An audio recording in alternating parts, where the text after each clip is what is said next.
Hi students, I am Divya. In last classes, we have studied the topics patterns in mathematics and GCD calculation. In today's class, we will start a new topic that is information processing. ఈ రోజు మనం ఒక కొత్త టాపిక్ని start చేసుకుందాము. అదే information processing అంటే సమాచార విశ్లేషణ. ఓకే అమ్మా, అందరూ నోట్బుక్స్ ఓపెన్ చేసి రెడీగా పెట్టుకోండి అండ్ నేను చెప్పే ప్రతి పాయింట్ని నోట్ చేసుకోండి. So, the main thing in information processing is communication. Information processing lo important thing enti communication. So, what is communication? Communication ante enti? Transferring a message from one person to another person is called as communication. అంటే ఏదైనా ఒక సమాచారాన్ని లేదా వార్తని ఒక వ్యక్తి నుండి ఇంకొక వ్యక్తికి అందించడాన్నే కమ్యూనికేషన్ అని అంటారు. Okay, the person who sends the message is called as sender. అంటే మెసేజ్ని ఎవరైతే పంపిస్తున్నారో ఆ వ్యక్తిని మనం సెండర్ అంటాము. And the person who receives the message is called as receiver. ఆ మెసేజ్ని అందుకునే వ్యక్తిని ఏమంటాం? రిసీవర్ అంటాం. And the channel through which the message is passed on is called as medium. అంటే మెసేజ్ని మనం దేని ద్వారా అయితే పంపిస్తున్నామో దాన్ని మీడియం అని అంటారు. Okay, this so called medium is very important thing in communication. ఈ కమ్యూనికేషన్లో ఈ మీడియం అంటే దేని ద్వారా అయితే మనం వార్తని పంపిస్తున్నామో, వార్త లేదా సమాచారాన్ని పంపిస్తున్నామో దాన్ని ఆ మీడియం అనేది కమ్యూనికేషన్లో చాలా important thing. And this medium is evolved drastically with time. అంటే ఇది టైంతో పాటు అభివృద్ధి చెందుతూ వచ్చింది. Okay, in the earlier days smoke signals are used as communication. అంటే పొగతో కమ్యూనికేట్ చేసుకునేవారంట పాత రోజుల్లో. And later on some birds and some animals are used to carry the messages from one place to another place. అంటే మనం already వినే ఉంటాం, పూర్వకాలంలో మనకి పావురాల ద్వారా ఉత్తరాలు పంపించేవారు ఒక ప్లేస్ నుండి ఇంకొక ప్లేస్కి అని మనం వినే ఉంటాం. అలాగే పావురాలు ఎలా అయితే యూజ్ చేశారో ఆ ప్లేస్లో గుర్రాలని లాంటి యానిమల్స్ని కూడా యూజ్ చేసేవారంట. Okay, and then the mediums are evolved drastically and the development occurs.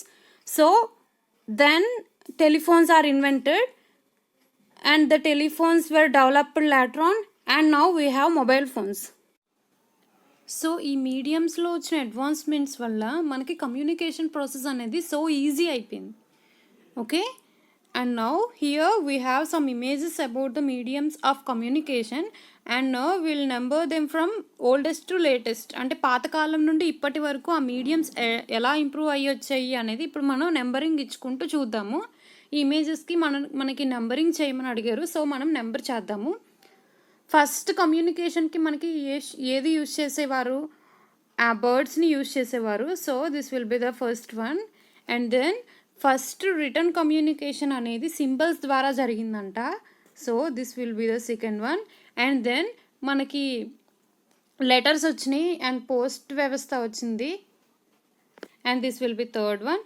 And then we have got the telegraph. This one is telegraph. So this will be 4. And the next one is telephone. This is 5. And then the telephones were then developed into mobile phones. So this is 6. Okay. But మనం రెగ్యులర్గా చేసే ఈ communication ప్రాసెస్లో there is a problem. ఏంటది?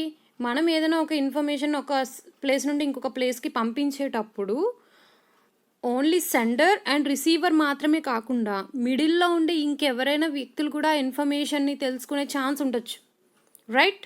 So for that we need another way of communicate. అంటే మనకి communicate చేసుకోవడానికి లేదా మన ఇన్ఫర్మేషన్ని పాస్ చేయడానికి వీ నీడ్ అనదర్ వే, ఇంకొక వే కావాలి మనకి. So for that we need coding. Okay, coding use చేసుకొని అంటే మన ఇన్ఫర్మేషన్ని ఒక కోడింగ్ లాంగ్వేజ్లో మనం సెండ్ చేస్తే అది ఓన్లీ సెండర్కి రిసీవర్కి అర్థమయ్యేలాగా ఒక కోడ్ క్రియేట్ చేసుకొని అలా పంపించినట్లయితే మధ్యలో ఉండే వ్యక్తులకి ఆ సమాచారం అనేది అందకుండా తెలియకుండా ఉండే ఛాన్సెస్ చాలా ఎక్కువ. Okay, so in your previous classes you have already learned how to represent information as coding using alphabets, using numbers and using symbols etcetera. Already మీ ప్రీవియస్ క్లాసెస్లో ఏదైనా ఒక ఇన్ఫర్మేషన్ని ఒక కోడింగ్లో ఎలా రాయొచ్చు అనేది మీరు నేర్చుకున్నారు. ఓకే, అలాంటివే వేరియస్ కైండ్స్ ఆఫ్ కోడ్స్ అనేవి ఉంటాయి. ఓకే, అందులో ఒక ఇంపార్టెంట్ కోడే Morse code. Okay, today your topic is Morse code. By using this Morse code, we can transfer information in secret manner. సీక్రెట్గా మరొక వ్యక్తికి అర్థం కాకుండా ఏదైనా ఇన్ఫర్మేషన్ మనం ఇంకొక ప్లేస్కి పంపించాలి అనుకుంటే ఈ మార్స్ కోడ్ని యూజ్ చేసుకొని పంపించవచ్చు. ఓకే, ఈ మార్స్ కోడ్ అనేది ఏంటమ్మా, రిథమిక్ వేలో కొన్ని సౌండ్ సిగ్నల్స్ని క్రియేట్ చేస్తూ ఇన్ఫర్మేషన్ని కోడ్ లాగా మార్చి వేరొక ప్లేస్కి సెండ్ చేస్తారు మార్స్ కోడ్లో. ఓకే, ఈ మార్స్ కోడ్లో ఓన్లీ 2 ఆల్ఫాబెట్సే ఉంటాయి. అవే ఏంటి, డాట్స్ అండ్ డాషెస్.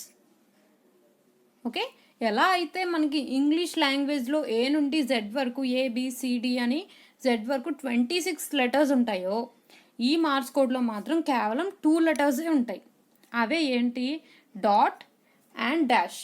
ఓకే, ఈ డాట్ అండ్ డాష్ యూస్ చేసుకొని ప్రతి ఆల్ఫాబెట్కి అండ్ ప్రతి నెంబర్కి అండ్ ప్రతి స్పెషల్ క్యారెక్టర్కి డిఫరెంట్ కైండ్ ఆఫ్ కోడింగ్ ఉంటుంది only dots and dashes use చేసుకొని. Okay, I will show it to later. నేను మీకు తర్వాత చూపిస్తాను. అండ్ ఈ మార్స్ కోడ్ని ఎవరు కనిపెట్టారు అంటే శామ్యూల్ మార్స్ అనే వ్యక్తి కనిపెట్టారు. ఓకే, శామ్యూల్ మార్స్ అనే వ్యక్తి ఈ మార్స్ కోడ్ని కనిపెట్టారు. ఓకే, అండ్ నెక్స్ట్ ఈ మార్స్ కోడ్లో మనకి 2 డిఫరెంట్ టైప్స్ ఆఫ్ సిగ్నల్స్ ఉంటాయి. Okay, 2 different types of signals ఉంటాయి. అండ్ అవి ఏంటో ఇప్పుడు మనం చూద్దాము. మనం ఇక్కడ మార్స్ కోడ్లో 2 డిఫరెంట్ టైప్స్ ఆఫ్ సిగ్నల్స్ ఉంటాయని చెప్పాను కదా, అవి ఒకటి di and next one is dah. Okay, di and dah. Di first one di, it is a very short sound. అంటే ఈ డిట్ అనేది ఎలా రిప్రజెంట్ చేస్తారంటే చాలా చిన్న బీప్ సౌండ్ లాంటి సౌండ్తో రిప్రజెంట్ చేస్తారు. Okay, and it is represented by dot. ఈ డిట్ అనేది డాట్ రూపంలో రిప్రజెంట్ చేస్తారు. Okay, and it is pronounced with a short I sound and a silent T. అంటే ఇక్కడ డిఐటి అని మనకి 3 లెటర్స్ కనిపిస్తున్నాయి కదమ్మా, కానీ మనం దీన్ని ఐ సౌండ్తోనే చదవాలి. అండ్ ఇక్కడ టీ అనేది సైలెంట్. ఓకే, సో దీన్ని మనం ఎలా చదువుతాం, డిట్ అని చదువుతాం. Okay, and next dah. Okay, ఈ ఢ అనేది లాంగ్ సౌండ్. అండ్ ఫస్ట్ మనం డి ఎలా అయితే షార్ట్ సౌండ్ అని చెప్పుకున్నామో ఇది కొంచెం లాంగ్ సౌండ్. అంటే 3 డిట్స్ని కలిపితే మనకి ఒక ఢ అవుతుంది అనమాట. Okay, and this is represented by dash. ఈ ఢ అనేది డాష్తో రిప్రజెంట్ చేస్తారు. Okay, and next it is pronounced with a short a సౌండ్తో మనం దీన్ని ప్రొనౌన్స్ చేయాలి, అంటే ఢ అని. Okay, so now I will show you the international Morse code for all alphabets and numbers. So see here, ఇక్కడ మనకి ఏ నుండి Z వరకు అండ్ 1 నుండి 0 వరకు మార్స్ కోడ్ డాట్ని డాషెస్ని యూజ్ చేసి కోడ్ ఎలా ఉంది అనేది ఇక్కడ మనకు ఉంది. చూసారా, ఫస్ట్ ఏకి ఏముందమ్మా, ఒక dot and 1 dash. Okay, and next బీకి dash dot dot dot. Okay, and next సికి dash dot dash dot. Okay, ఇట్లా ఏ నుండి జెడ్ వరకు అండ్ 1 నుండి 0 వరకు డాట్స్ అండ్ డాషెస్ యూజ్ చేసుకొని ప్రతిదానికి ఒక ఇండివిజువల్ కోడ్ అనేది ఉంటుంది. ఓకే, అండ్ ఈ కోడ్ని రాయడానికి మనకి కొన్ని రూల్స్ ఉంటాయమ్మా. We have some rules to write the code. Okay, these are the rules to write the Morse code. The first point is the length of a dot is 1 unit. Means ఒక dots and dashes ఉంటాయి అని చెప్పుకున్నాం కదమ్మా, అందులో ఒక dot యొక్క length ఎంత అంట, 1 యూనిట్ అంట. And second point, the length of A dash is 3 units. ఒక డాష్ యొక్క లెంత్ 3 యూనిట్స్ అంట. అంటే 3 డాట్స్ని కలిపితే ఎంత లెంత్ అయితే ఉంటుందో ఒక డాష్ యొక్క లెంత్ అంత. And next point, the space between parts of the same letter is 1 unit. So దీని అర్థం ఏంటి, ఒక లెటర్లో కొన్ని డిఫరెంట్ పార్ట్స్ ఉన్నాయి కదా. అంటే ఫర్ ఎగ్జాంపుల్ ఇక్కడ మనం క్యూని కనుక తీసుకుంటే క్యూకి మార్క్స్ కూడా ఏంటమ్మా, dash dash dot and dash, right? So ఇందులో క్యూకి మనకి ఎన్ని పార్ట్స్ వచ్చినాయి? మొత్తం డాష్ డాష్ డాట్ డాష్, అంటే మొత్తం 4 పార్ట్స్ ఉన్నాయి క్యూలో, రైట్? సో ఈ పార్ట్స్ యొక్క మధ్యలో ఉండే గ్యాప్ ఎంత ఉండాలంట? 1 యూనిట్ ఉండాలంట, okay? And next, the space between letters is 3 units. అంటే ఏదైనా ఒక వర్డ్ రాసామనుకోండి, ఆ వర్డ్లో ఒక లెటర్కి ఇంకొక లెటర్కి మధ్యలో ఉండే, ఒక లెటర్ యొక్క కోడ్కి ఇంకొక లెటర్ యొక్క కోడ్కి మధ్యలో 3 యూనిట్స్ ఎంత 3 యూనిట్స్ అంత గ్యాప్ ఉండాలంట, okay? And next, the space between words is 7 units. ఇప్పుడు ఒక వర్డ్లో ఒక లెటర్కి మధ్యలో 3 యూనిట్స్ గ్యాప్ ఉండాలి అని చెప్పుకున్నాం కదా, అలాగే ఒక సెంటెన్స్లో ఒక వర్డ్కి ఇంకో వర్డ్కి మధ్యలో 7 యూనిట్స్ గ్యాప్ ఉండాలంట, okay? These are the rules to write the Morse code.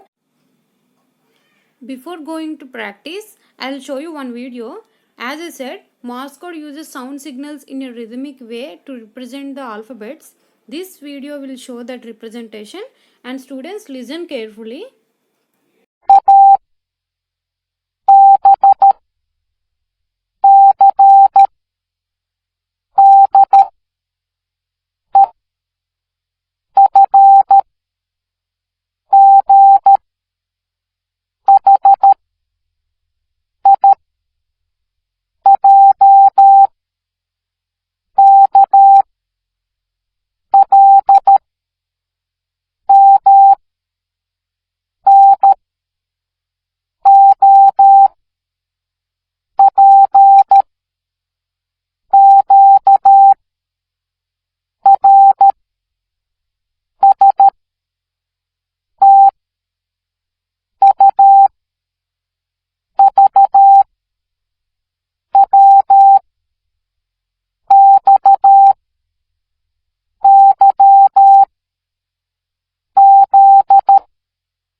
So students, I think now you understand how each alphabet is represented in sound signals. So now let's practice how to convert the regular information into Morse code. For that, first note down the Morse code for each and every alphabet I am showing you now. So write down the Morse code for every alphabet. List that in your notebook. Note down it in your notebook. Now we'll see some examples that how to represent information in Morse code. So see here we have some examples. First see hello. ఇక్కడ మనకి hello అనే word కి Morse code ఎలా వచ్చింది అనేది ఇప్పుడు మనం నేర్చుకుందామమ్మా, okay? So హలోలో first letter ఏంటి? H, okay? హెచ్ కి మార్క్స్ కోడ్ ఏముంది? ఒకసారి మీరు నోట్బుక్ లో నోట్ చేసుకున్నారు కదా, అది ఓపెన్ చేసి చూడండి. హెచ్ కి మార్క్స్ కోడ్ మీరు చూసారంటే హెచ్ యొక్క మార్క్స్ కోడ్ ఏంటి? Dot dot dot dot, okay? H కి Morse code 4 dots. So H యొక్క మార్క్స్ కోడ్ ఫస్ట్ మనం ఇక్కడ రాసాం, ఓకే? సో హెచ్ కంప్లీట్ అయిపోయింది. నెక్స్ట్ మనం ఈకి మూవ్ అవ్వాలి, ఓకే? నెక్స్ట్ ఈ యొక్క మార్క్స్ కోడ్ మనం రాయాలి. దానికన్నా ముందు ఇప్పుడు ఈ 2 డిఫరెంట్ లెటర్స్ కాబట్టి ఇప్పుడు ఈ మార్క్స్ కోడ్ రాసే ముందు మనం ఏం చేయాలి? మనకున్న రూల్స్ ప్రకారం ఇక్కడ 3 యూనిట్స్ గ్యాప్ అనేది మెన్షన్ చేయాలి, ఓకే? చూసారా ఇక్కడ గ్యాప్ ఎంత ఉందో? 3 యూనిట్స్, ఓకే? ఈ గ్యాప్ 3 యూనిట్స్ గ్యాప్. సో ఇప్పుడు మనం ఈ యొక్క మార్క్స్ కోడ్ ని రాయాలి. ఈకి మార్క్స్ కోడ్ ఏంటమ్మా? ఒక సింగిల్ డాట్, ఓకే? సో ఇక్కడ సింగిల్ డాట్ మెన్షన్ చేసాం, ఓకే? ఈ కంప్లీట్ అయిపోయింది. సో నెక్స్ట్ మనం నెక్స్ట్ లెటర్కి వెళ్ళాలి. సో దానికోసం మళ్ళీ ఏం చేసాం? 3 యూనిట్స్ గ్యాప్ ఇవ్వాలి. సో ఇక్కడ 3 యూనిట్స్ గ్యాప్ మెన్షన్ చేసాం, ఓకే? నెక్స్ట్ లెటర్ ఏంటి? ఎల్. ఎల్ యొక్క మార్క్స్ కోడ్ ఏంటి? Dot dash dot dot, okay? L Morse code రాసాము. మళ్ళీ నెక్స్ట్ మనం నెక్స్ట్ లెటర్ కోసం వెళ్ళాలి కాబట్టి మళ్ళీ 3 యూనిట్స్ గ్యాప్ అనేది మెన్షన్ చేసాం, ఓకే? హియర్ 3 యూనిట్స్ గ్యాప్ ఇచ్చాము. సో మళ్ళీ ఎల్ యొక్క మార్క్స్ కోడ్ రాయాలి. Dot dash dot dot, okay? L Morse code రాసాము, అయిపోయింది. నెక్స్ట్ ఓకి వెళ్ళాలి, okay? So O Morse code రాసే ముందు మళ్ళీ ఏం చేయాలి? 3 యూనిట్స్ గ్యాప్ ఇవ్వాలి. ఇక్కడ 3 యూనిట్స్ గ్యాప్ ఇచ్చాం కదమ్మా. సో ఇప్పుడు ఓ యొక్క మార్క్స్ కోడ్ ఏంటి?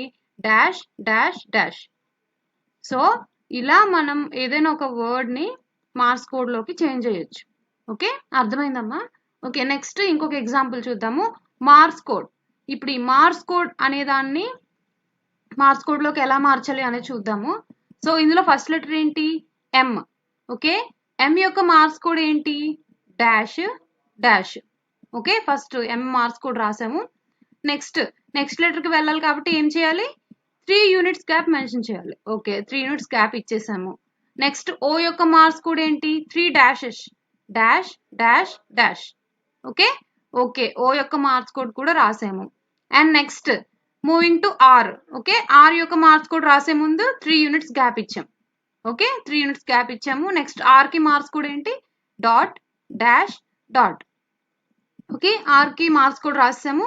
నెక్స్ట్ మళ్ళీ 3 యూనిట్స్ గ్యాప్ ఇవ్వాలి, లెటర్ మారింది కాబట్టి 3 యూనిట్స్ గ్యాప్ ఇచ్చాం. నెక్స్ట్ ఎస్ కి మార్క్స్ కోడ్ ఏంటి, dot dot dot. Okay, S Morse code రాసేసాము. మళ్ళీ నెక్స్ట్ లెటర్ రాయాలి కాబట్టి 3 యూనిట్స్ గ్యాప్ ఇచ్చాం. ఓకే, 3 యూనిట్స్ గ్యాప్ ఇచ్చి ఈకి మార్క్స్ కోడ్ ఏంటమ్మా, డాట్. ఓకే, ఇప్పుడు ఏమైంది, ఇప్పుడు మనం ఏం చూడొచ్చు, మార్క్స్, ఈ మొత్తం ఈ వర్డ్ అంతటికి మనం ఈ మార్క్స్ కోడ్ అనేది రాసేసాం కదా. సో ఇప్పుడు నెక్స్ట్ మనం ఇంకొక వర్డ్ రాయాలి, అంటే పదం, కొత్త పదం స్టార్ట్ చేయాలి. స్టార్ట్ చేయాలంటే ఇక్కడ ఇంకొక రూల్ ఏంటి, పదానికి మధ్యలో మనకి లెంత్ ఎంత ఉండాలి, 7 యూనిట్స్ గ్యాప్ ఉండాలి. చూసారు ఇక్కడ గ్యాప్ చాలా ఎక్కువగా ఉంది. ఇది ఎంతమ్మా, 7 యూనిట్స్ గ్యాప్. ఎందుకంటే ఇక్కడ మనం వర్డ్ మారిపోయింది, వర్డ్ చేంజ్ అయింది. సో ఇక్కడ మనం ఏం చేసాం, 7 యూనిట్స్ గ్యాప్ ఇచ్చాం. 7 యూనిట్స్ గ్యాప్ ఇచ్చి నెక్స్ట్ వర్డ్ ని స్టార్ట్ చేయాలి. ఓకే, సో 7 యూనిట్స్ గ్యాప్ ఇచ్చాము. నెక్స్ట్ వర్డ్ లో ఫస్ట్ లెటర్ ఏంటి, సి. కి మార్క్స్ కోడ్ ఏంటి, dash dot dash dot. So పెట్టాం కదా. నెక్స్ట్ మళ్ళీ ఇది లెటర్ మారింది, వర్డ్ కాదు. వర్డ్ అయితే మనం 7 యూనిట్స్ గ్యాప్ ఇవ్వాలి. అదే ఒకే వర్డ్ లో ఉన్న లెటర్స్ మధ్యలో అయితే 3 యూనిట్స్ గ్యాప్ ఇవ్వాలి. కాబట్టి సో మళ్ళీ 3 యూనిట్స్ గ్యాప్ ఇచ్చాము. ఓకి కోడ్ ఏంటి, 3 డాషెస్, డాష్ డాష్ డాష్. అయిపోయింది. ఓకే, నెక్స్ట్ మళ్ళీ 3 యూనిట్స్ గ్యాప్ ఇచ్చి నెక్స్ట్ కి మార్క్స్ కోడ్ రాయాలి. డి యొక్క కోడ్ ఏంటి, dash dot dot. Okay, D యొక్క మార్క్స్ కోడ్ అయిపోయింది. నెక్స్ట్ మళ్ళీ 3 యూనిట్స్ గ్యాప్ ఇచ్చి ఇప్పుడు ఈకి మార్క్స్ కోడ్ ఏంటి, డాట్. ఓకే, అర్థమైందమ్మా. మార్క్స్ కోడ్, నార్మల్ ఇన్ఫర్మేషన్ ని మార్క్స్ కోడ్ లో ఎలా రిప్రజెంట్ చేయాలి అనేది అర్థమైంది కదా. So we know that how to represent the information in Morse code. Now we will see how to decode the information which is in Morse code to normal information. Okay, we will see some examples now. So first take the first example. ఇక్కడ ఇంతవరకు మనం normal ఇన్ఫర్మేషన్ని marks కోడ్లో ఎలా represent చేయాలి అనేది నేర్చుకున్నాం కదమ్మా. ఇప్పుడు మనం మార్క్స్ కోడ్లో వచ్చిన ఇన్ఫర్మేషన్ని డీకోడ్ చేసి దాని ఎగ్జాక్ట్ ఇన్ఫర్మేషన్ ఏంటి అనేది తెలుసుకుందాము. ఓకే, సో ఫస్ట్ ఎగ్జాంపుల్లో చూస్తే ఫస్ట్ ఏమి ఇచ్చారు మనకి, 3 డాట్స్ ఉన్నాయి. ఇక్కడ 3 డాట్స్ ఉన్నాయి కదా.